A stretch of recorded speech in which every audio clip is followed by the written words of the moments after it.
the New York Athletic Club for the press conference announcing the athletes who will be participating in the Millrose Games this Saturday, February 16th. It's indoor track and field. Its location is at the Armory on 168th Street and Fort Washington Avenue. And once again, that's Saturday, February 16th.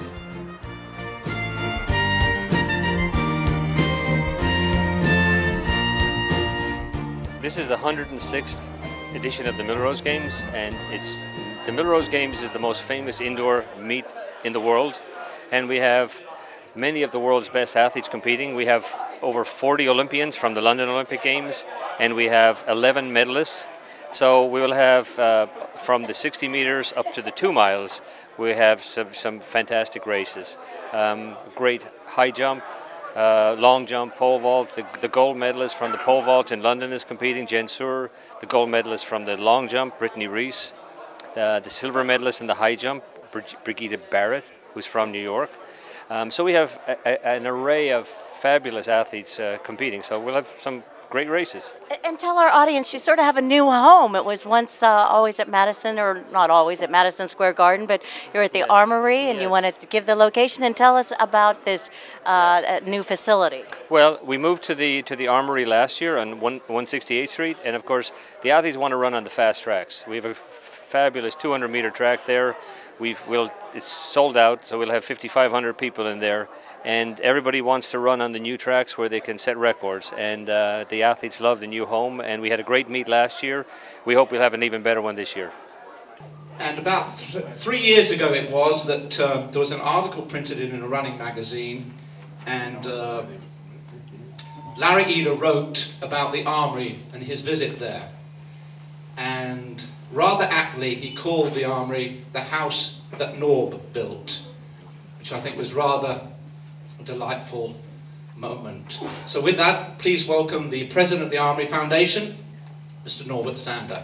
Thank you very much, Ian. I want to welcome you all to the New York Athletic Club and thank Cedric Jones and the whole staff of the New York AC for hosting us here today and for our reception again tomorrow night, for all the great help that they give us. So hats off to the New York AC. I want to thank also United Airlines, who are the sponsors of this press conference, and indeed a season sponsor at the Armory, and have flown into New York some of these great athletes that are right before you, and I want to thank United for doing that.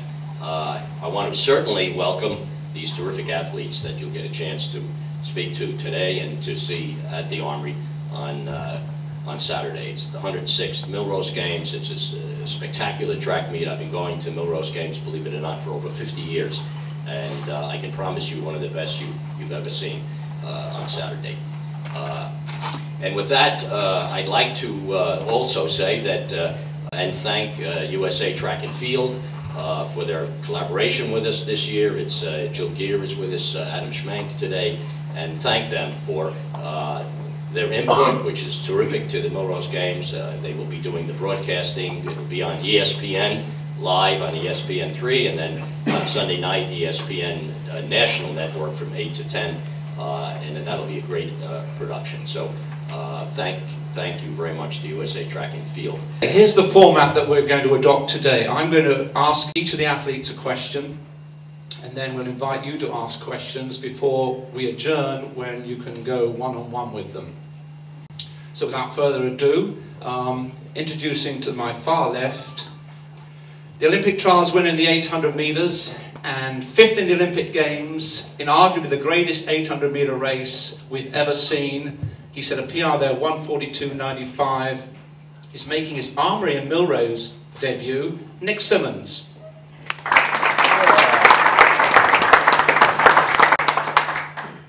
To his left, Mr. Jason Richardson, world champion in 2011 and Olympic silver medalist in 2012, but even more important, he won the high school Hispanic Games just a few years ago at the Armory. Jason Richardson. He's wearing Versace shoes, by the way. Yeah, can't not miss them, I'm telling you. I was wondering about this introduction because I was wondering, she always wears a flower in her hair when she races, but I wondered if she would do it today. And here we have Alysia Montano, who was actually born in Queens, like Cara Goucher. So we've got two athletes born in Queens. I think you left there when you were 4, Alysia? Yeah. Yeah.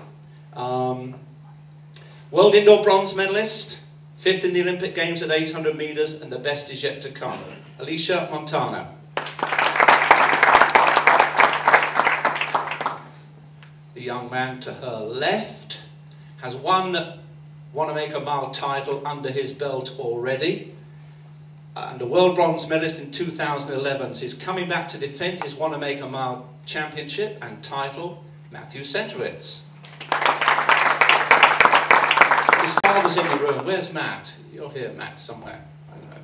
Very proud father. Okay, let's go left. Olympic silver medalist in 2008 at the pole vault, and last year, well, the biggest event of her life, the Olympic gold medalist in 2012. How do you follow that? You come to the Millrose Games in New York. Ladies and gentlemen, your Olympic gold medalist 2012, Jenn Suhr.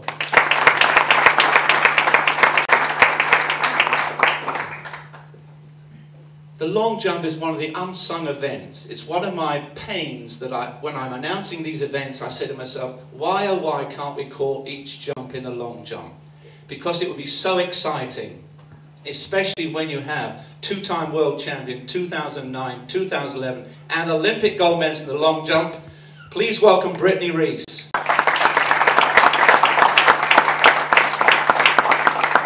I'm going to try and get some special music for her when she's on the runway. We're working that out with Rob, our music director. And as Ray said earlier, 8-time Wanamaker Mile champion, American indoor record last year at 5,000. Truly, I believe he's the gentleman of our sport. He's always got that easy smile, wonderful charisma. Please welcome Bernard Lagat.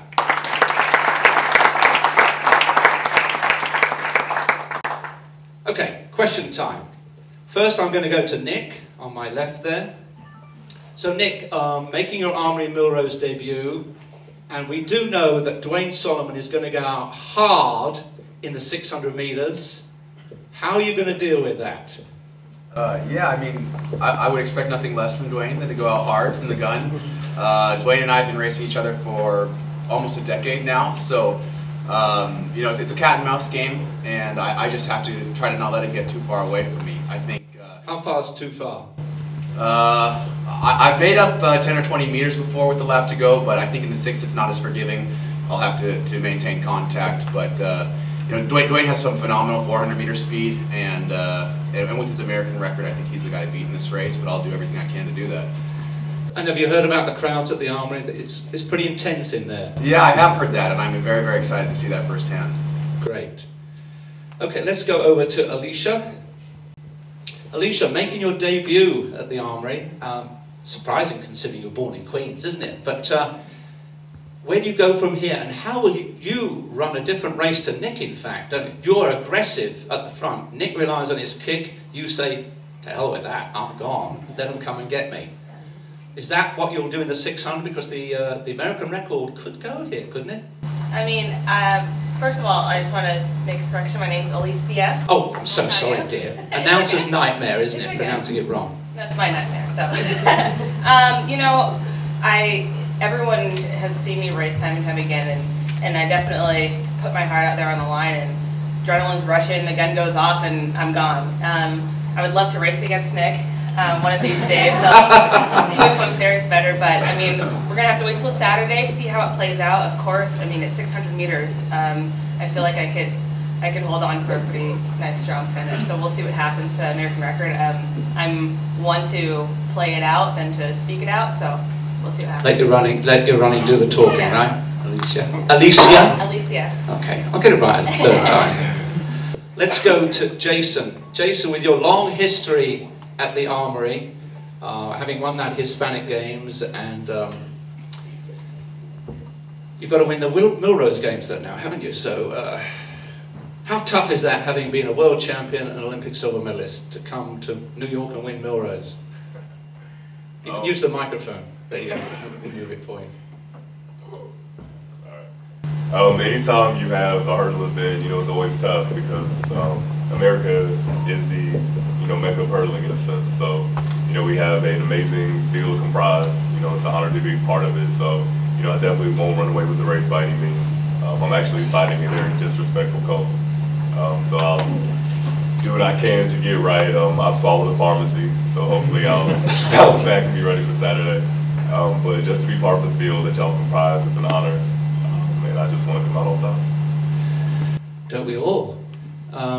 Let's go to Matthew. Matthew, coming back to New York, which, you had a great year in New York last year, didn't you? You won the Wanamaker Mile, brought to you by the New York Roadrunners, I would add.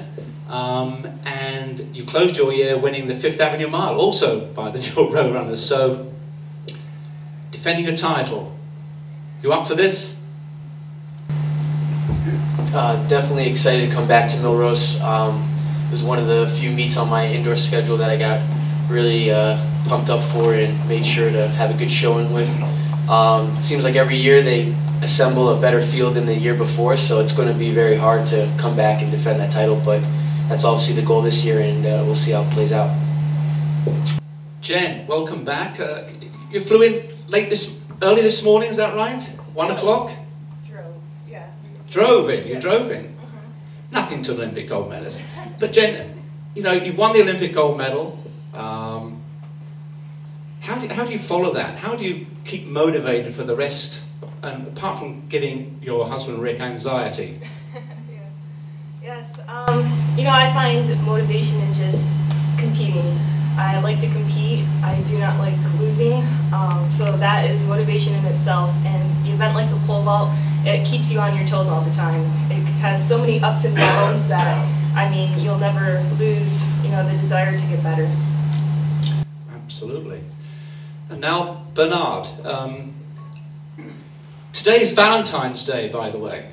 So, Bernard, I'm interested to know, did you buy red roses for Gladys, your delightful wife? You know what, those are my plans right now. In fact, when I get back, after this press conference, I'm going to go to, get some flowers. But of course, I can't be in New York on Valentine's Day without inviting my wife to come along. And so she's coming here tonight with the kids. And so Gigi, our little one, is even expecting a lot from Daddy when she gets to New York, because she said, "What are you going to get me?" And so it's a surprise. You're going to get it in New York. So it's a nice day to on a Valentine's Day. So Gianna is now Gigi, is that right? Yeah, after Gianna, the movie. Yeah, she calls herself Gia, Gigi, and Gianna. So anything, any name there, any day, you can just call me and she responds, no problem. That's great. Now Bernard, you've had such an illustrious career. Your resume just goes on and on. It'd be difficult to talk about it all, but 11 Wanamaker Mile titles, and I understand Mary Wittenberg has just arrived in the room. Where's my good friend Mary? Mary Wittenberg, president of the Roadrunners, CEO. Bernard, then last year the 5,000, so this time it's the 2 miles. This will be your 10th Millrose Games title, possibly, subject to what the others have to say. Yes, just like Jenn was saying, she trains hard and she finds motivation by not wanting to lose, and so every time you have that kind of motivation, you actually strive for the best every time, and so that is my my hope coming over here is to just give my best. I've already had a good opening in the 3,000 meters. I have 7:34, and so I think with the 2 mile, which is an exciting event, I can't wait to run that, and so I think it's very possible that I can, get another, hopefully get the time, because I know I don't want to lose, so that means I'm going to try my best to win, so that's why I came over here. It's great, great. You. I just want to go back to Brittney for a second, because Brittney and all this excitement of everything, we talked earlier about the music.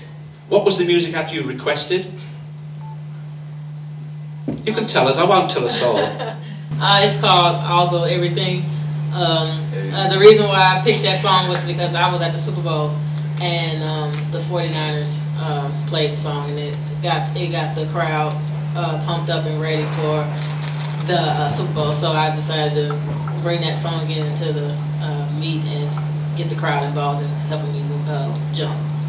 And with 2 world titles under your belt and an Olympic gold medalist, how do you follow that? You have to win a Millrose title, right? Exactly.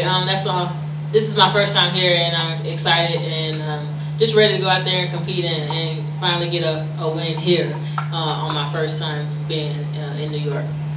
And Mr. Pryor will show you the sights, I hope. We've been all over already, so he's been a good chauffeur, and we've been going places and eating good food.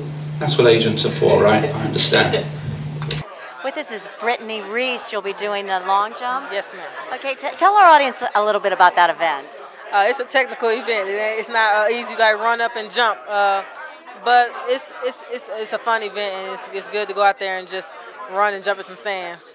Have you been at the Armory before? No, actually this is my first time, so I'm really excited to come out here and compete. Now tell us, where do you train out of? I'm San Diego, California. Oh, San Diego, California. And how are you enjoying New York? I'm loving it. It's a little cold here, but it's nothing I can't handle, and from being from Mississippi, so it's a great area and nice to be out here. And who do you train with? Who's your mentor? My mentor right now is Jackie Jordan Kersey. She is a person that I go to if I need anything help. But right now my coach is Jeremy Fisher, and so he'll be here, and we're going to try to make some good things happen on Saturday. Do you have any type of strategy? I know you don't want to let out too much, but you know. My strategy is here is mainly just to get the crowd involved and try to make a big jump. We're going to play some music and hopefully get the crowd going and get hyped up for us. Yeah, that's what they were saying. So you like the crowd? Does that motivate you? Yes, and it gives you a little bit more? And when I get the crowd involved, and for my event, I feel that we can make some big jumps. So I feel we get the crowd, we can get some real good jumps. So we're going to start out with some music this time. Yeah, and you have some tune that you sort of think motivates everybody? Yes, I was recently, like I said, I recently at the Super Bowl, so the 49ers played a song there, and they got the whole Superdome excited. So I'm going to try to bring that here to Millrose and see how it's going on. Well, hey, good luck, and welcome to New York. Thank you so much. Thank you. With us is Jenn Suhr. You'll be with the Millrose Games and pole vaulting. Yes. Now tell us about a gold medalist for the Olympics. Would you elaborate on that experience? Yes, in 2008 I won a silver medal. So then, 2012 in London, gold was the goal, and to go in there and to win it, I mean, it was so emotional. And my husband and I have put so much work into it and so much dedication to come out with a win. We just cried afterwards. It was just, tears were flowing. Oh, well, tell our audience, about the work, the dedication that it takes, and where you do train at. I train right in Rochester, New York. And right here, local. Yeah, in Rochester, New York, and it's just 4 years of training. That's on your mind. That's your goal. That's your dream, and you put everything you have into it. You train like a machine. You don't feel anything because you know that you could be disappointed and heartbroken. So, 4 years of training into one meet is a lot of pressure, and to go in there and to have it come true, I mean, it's unimaginable. That's why you just cry. Now, you said the word machine. Yes. When they started this event, I don't think the records were quite like they are now. I mean, how far do you think you can go as far as on a record? I think the women's pole vault has, matured as an event. It's been around long enough that it's matured, and I think the record can get up there a couple more inches. But, it's a great event. It's a glamour event. People love watching it. It's kind of, speed and gymnast ability, and, you got to have a little guts, too. A lot of guts. And being a woman, how do you feel about, we've come a long way, don't you think? I don't think that do they ever really highlight it as much maybe as now? Yes, the first time I was in the Olympics was in 2000.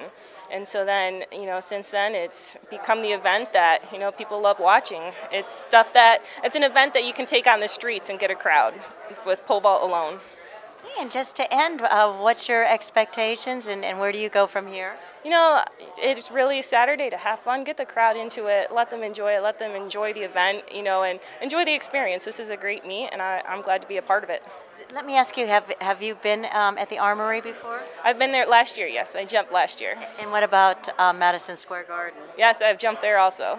And what's the difference between the two, since you have the experience of both? I think the difference is, just really the location. The name has stayed the same, and it's gone to the Armory, and it brings a different, light. And Madison Square Garden's brought history. So, you're combining the two and creating it now in the Armory. Jason Richardson. Now, Jason, this is not your first time. Is this your first time at the Armory? No, this isn't my first time. I competed in high school as well as college, so I definitely do have, an exhaustive history with the Armory, and I love to compete every time I come. Were you also at Madison Square Garden? Yes, I competed there, I think, maybe 2 times, I believe, so I like both venues. Yeah, which one is it? Tell us a little bit about the difference. You really can't compare them. They're definitely distinct to different venues, but what holds true with both of them is, the quality of the field and also the fact that, everybody gets out there and performs. How about the audiences between the two different stadiums? Well, Madison Square Garden, of course, has, that stadium feel. But I will say that the Armory, because it's smaller, has more of an intimate setting, and so the cheers and the crowd really echo, and I think that's really helpful for performance. Now tell me a little bit about your training. Training's going pretty good. I will say that I definitely am ahead of myself from last year, so I'm excited to see what that translates into time-wise for the season. And how are you ahead of yourself? I'm hitting times faster in intervals. I'm actually hurdling a lot smoother than I was last year. So overall, I'm really excited for the outdoor season. And what are your expectations? My expectations are always the same, to go out there and do the best that I can, to lower my PR, and to put together an amazing season that I can be proud of. With us, Matt Centrowitz. Also, you're defending your title this year, the Wanamaker Mile. Okay, tell us a little bit about this event. It's pretty much the signature event of the Millrose Games, so it's definitely going to be on everyone's to-watch list, and so, it's got a great field, and hopefully I can put myself in a good position to win like I did last year. And how's your training been going? It's been going really well. Managed to stay healthy during the fall and the winter, and so as an athlete, that's all you can ask for. Now, do you have any strategy for this race this time? Win. Yeah, put myself up front like I like to do, and just as long as I give myself a good chance to win and see a clear path, then it will be a success. So. And what are your future plans? Are you going to go up to maybe a different race, or are you going to stay here and try to break records? Or I'm going to have one more race after this, and it'll probably be the U.S. Indoor Championships, and that'll be 2 weeks later. So. And the apple doesn't fall far from the tree. Could you tell us a little bit about your father? Yeah, he's around here somewhere, but he was a 2-time Olympian, and he was a runner in his own right. So, it's been great to have him as a mentor, and throughout my career, he's been great in terms of helping me with any questions I have about the sport. And it would be definitely a lie if I said that, I'm not here because without him. He's done everything he could to mentally prepare me for the sport, and he's done a great job, so I owe him a lot. How do you prepare? You just have to take each race a little bit differently. It's just get in your zone a little bit, just worry about yourself. You can't really worry about other athletes, or else then you kind of start to change the race plans because of other people's strengths and weaknesses. You just have to always be concerned about yourself and focus on you. My name is Alysia Montano. And you're going to be running the 600? Yes, I'm going to be running the 600 on Saturday at the Millrose Games. I'm really excited for it. I'm not really that big of an indoor fan, but obviously when I had the opportunity to race at the Millrose Game, this historical event, I couldn't resist it. I had to say yes, so I'm going to run the 600. So tell us first off, what's the difference between the indoor and outdoor, in your opinion?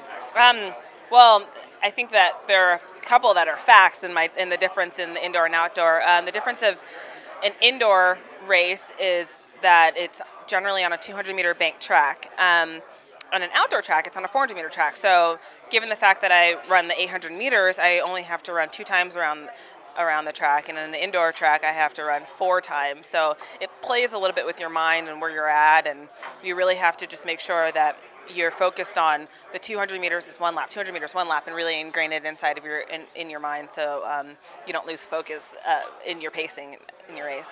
You're talking about pacing now, 600. the 400, 600, I don't know. How are you going to come out fast? Can you hold the pace? Are you going to do a 400 pace, or what's your strategy there? We're just going to really have to be patient and wait and see. I think mainly for a 600, it's something that is very fun because it's right in between the 4 and the 8.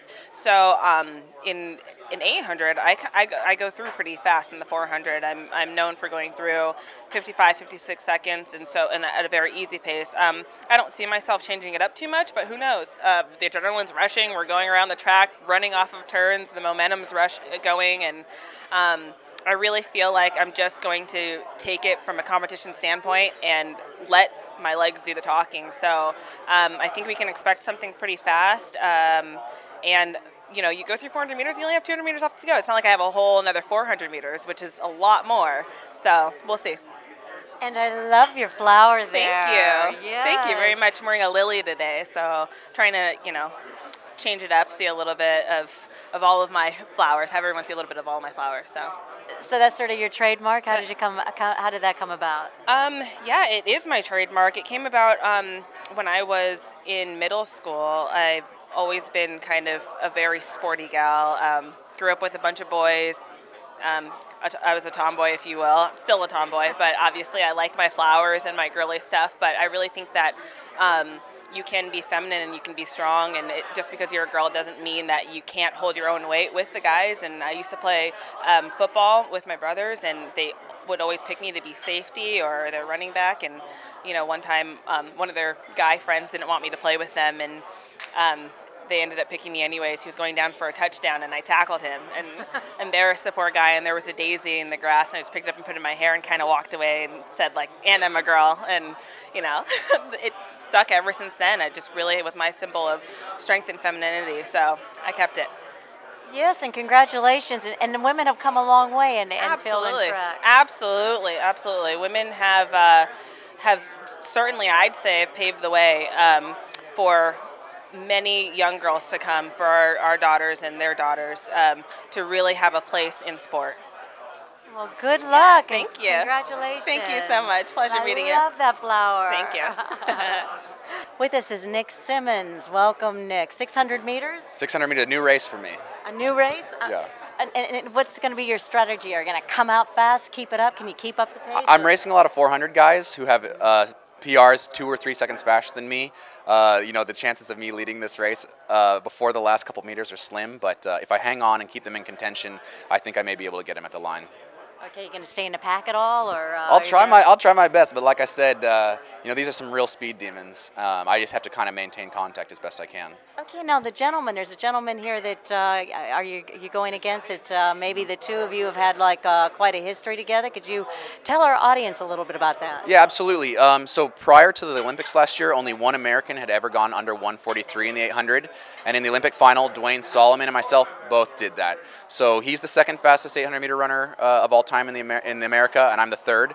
We trade wins quite often, and more than anything, we have very, very different race strategies. He likes to go out extremely fast and try to hang on to the pace. I like to go out slow and try to outkick everybody at the end. So when Dwayne and I race, it's a bit of a cat and mouse game, and you never know who's going to win. And it's been a lot of years from what they were saying up at that podium. Yeah, he's 28 and I'm 29, and I think we've known each other for the better part of a decade now. Oh, so that's wonderful. And have you ever raced at the Armory? No, I've raced in New York before, but never indoors. This is my first Millrose Games and my first race at the Armory. And I heard this crowd is awesome, so I'm really excited to see it firsthand. And so most of yours has been outdoors? I mean, what's the difference between the indoor and outdoors for our audience? Yeah, indoors is very popular here on the East Coast. I had never actually run an indoor race until I was 23 in my first year as a pro. I prefer outdoors just because I'm not real good with cold weather. So the last couple of years I've gone down to Australia and competed down there for their summer season during the winter. But I do like the challenges that the indoor track presents. I like the intimacy of being under one roof with the crowd. And here I think at the Armory this is going to be a really special experience for me. Well, hey, you want to give a shout out to all your fans? Yeah, shout out to all my fans back in Oregon, especially in Boise, Idaho, where I'm from. Hopefully I can make you guys proud. Thank you. Thank you. Good luck. Thanks a lot. Thank you. It reminds you of Valentine's Day, which is the day. Yeah, exactly. We're with Bernard Lagat, and a winner of 8 Wanamaker miles. Oh my lands! Tell us a little bit about that experience, and maybe some. Do you have any what I want to say advice? Yes, it really to be back in New York every single year like that since 2001, and be able to run to win 8 Wanamaker titles. To me, that was the pinnacle of my performance in New York, and and with the crowd that always come over here, they acknowledge me every time, and so when I get invited to come over to run in New York, I always put it in my calendar at the beginning of the year. I'm going to run in New York because it is the best place to come, and it is always full of fans that really love the sport, and it's really an opportunity. If I was to go in any other a place for run, it has to be New York. Oh, yeah, New York. I love it. So you followed our marathon here too. Yes, I do. I followed the marathon. I followed the half marathon. I actually come over here for the the Fifth Avenue, mile at the Fifth Avenue, and it's always really great. So and so it's been a real great opportunities that I've gotten here, and to know all these people that organizes these races in New York is unbelievable. Now you're going to run 2 miles this Yes. time. Now, why the 2-mile race, and what's your goals, and how are you going to start out, fast, or what's going to be the pace? All right, thank you. The reason why I chose the 2-mile is that I used to hold, and I broke my record. I broke the record for the 2-mile in 2011.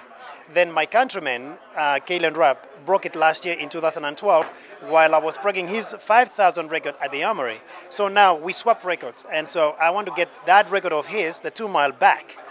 And so that is the motivation, and I want to win, I want to run a good time, and hopefully break his record, because the only way that can measure my performance right now and my preparation for the outdoor is if I get that record. And so I'm so excited for that, and I'm looking forward to it. And you're originally from Kenya? Yes, I'm from Kenya, born and raised in western part of Kenya. I'm part of the Kalenjin group, the Nandi tribe in Kenya. So, and I came here for university in 1996, and I've lived in Tucson, Arizona ever since. What is it about Kenya that you guys are just the fastest runners? You know what? Is it something in the water, or something the way you're something built? in the air, in that altitude there. So, but I think it is the motivation, the drive, in order for us to make a living. And if you feel like you can run, you just do it. But we don't just run. We just go out there and do the work that makes sure you win, you train hard, and you get motivated every single time. And sort of to end this, my cameraman here says that you have a son that's a real cheerleader for you, yes. a beautiful family. You want to tell our audience a little bit about My that? son Mika is, first of all, he's a hockey fan, even though he loves Daddy, first of all, and he loves my sport, but I don't think he likes the sport the way he loves the hockey. And so they're coming tonight, to New York on a Valentine's Day, so we're going to meet tonight for dinner, and then he's going to be at the Armory, cheering me, together with my daughter, who is 4 years old. So they have always been everywhere, Olympics, World Championships, cheering for Daddy all the time. And so I give Mika a shout out. He's a great boy, and he's a great soccer player too. So I don't know, I would like to see him run because I'm a runner, but then I think he likes he likes soccer, and of course he likes the hockey as well. Oh, thank you so much. Hey, give a shout out to your fans. Hello, everybody. Thank you very much for supporting me. I'm going to do my best for you and for me. Thank you very much. God bless. Thank you. Thank you very much. Thank you.